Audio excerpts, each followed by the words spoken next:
of material, I guess.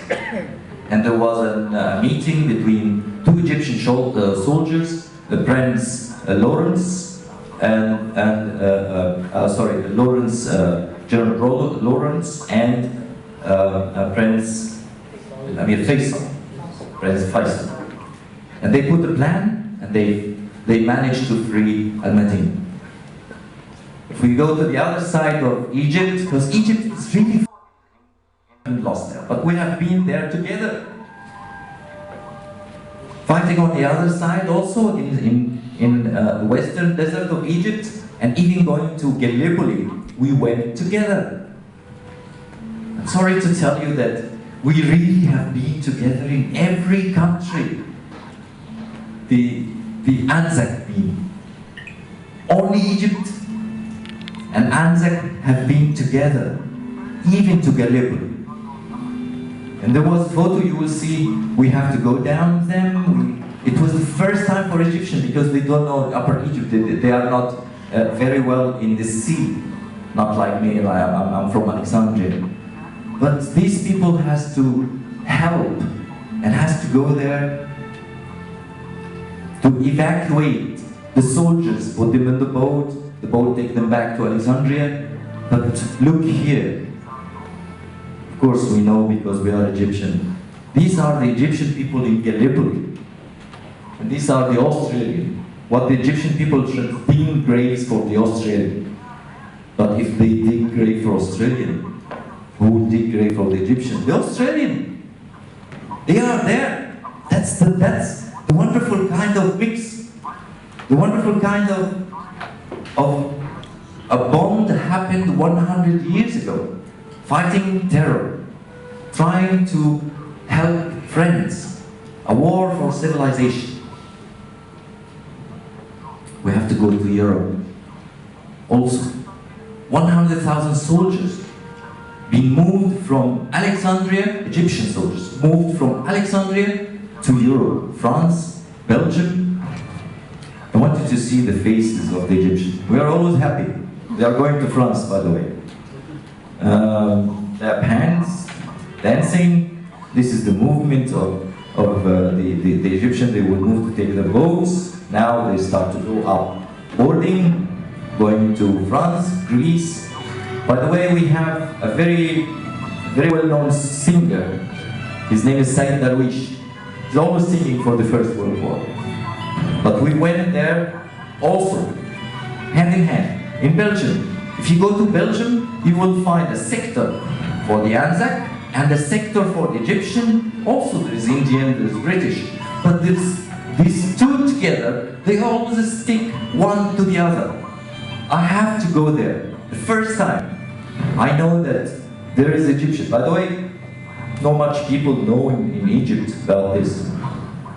It was 15 years of research. I have to do it. Just looking for the father of my grandfather. Where is his grave?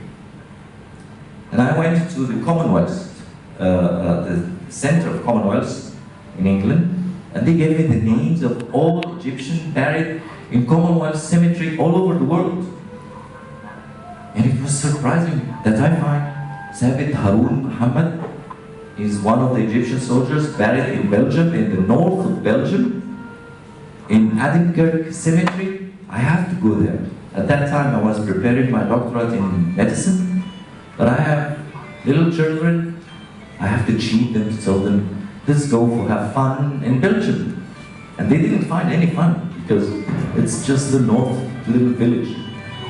But I have to go to this village and to film, photo, all the graves of Egyptians in the north of Belgium, but also in France itself. Hundreds of Egyptians in each cemetery. Because all the way from north of France, middle of France, south of France. But it was easier for me to get the map of the trenches at that time. And put the map of trenches 100 years ago on Google Map today. So I can put a line for my car to use it and go. It was really a wonderful adventure. It takes like 5-6 years because it's not every day.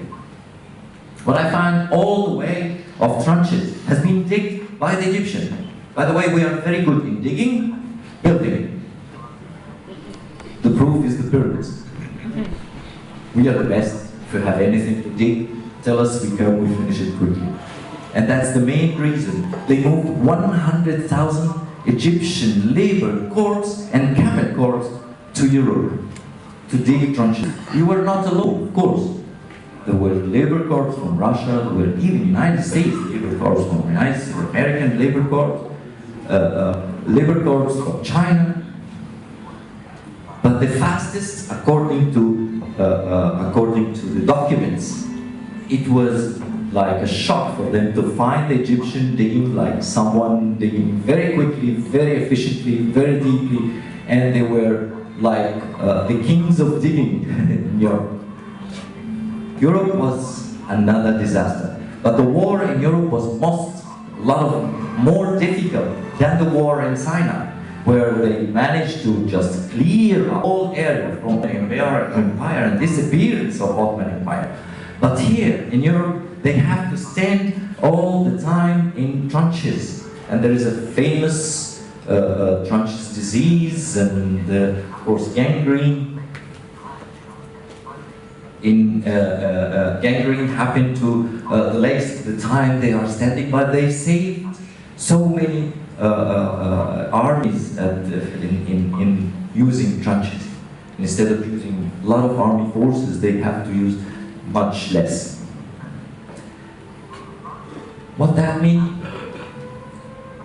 This means that if you go to France, you will find ANZAC and Egyptians. Of course, there's others, Indian and British. If you go to Greece, you will find one of the photos here. It will come maybe after this nice gentleman. He's a historian, a friend of mine. But you will find in Greece, they dig graves, saluting with the arms, burying the ANZAC and the Egyptian. It was really like 18 whole, like 10 of them for the Egyptian. That's the message. I would like to say that, does this deserve to forget Egypt? Does these people deserve to have their flag on their heads during each commemoration? I will tell you, we managed, when I went to the Egyptian army, I went with a lot of documents. And then one day I have like a television interview and I show them another film, because this film is made special for you. But another film about what happened in the war. And then I have a contact next day from the assistant number 2 in the army. Is General Amin Hussein. And the Marshal Tantawi sent him to me, to Alexandria. Asked me what you're talking about. I gave him the documents. He said, next week we will have a meeting.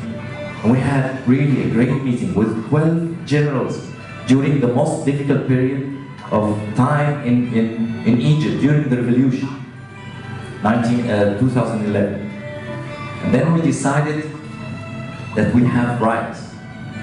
And we asked the other countries where our grandparents buried. We have to work hard. Going to England, going to France.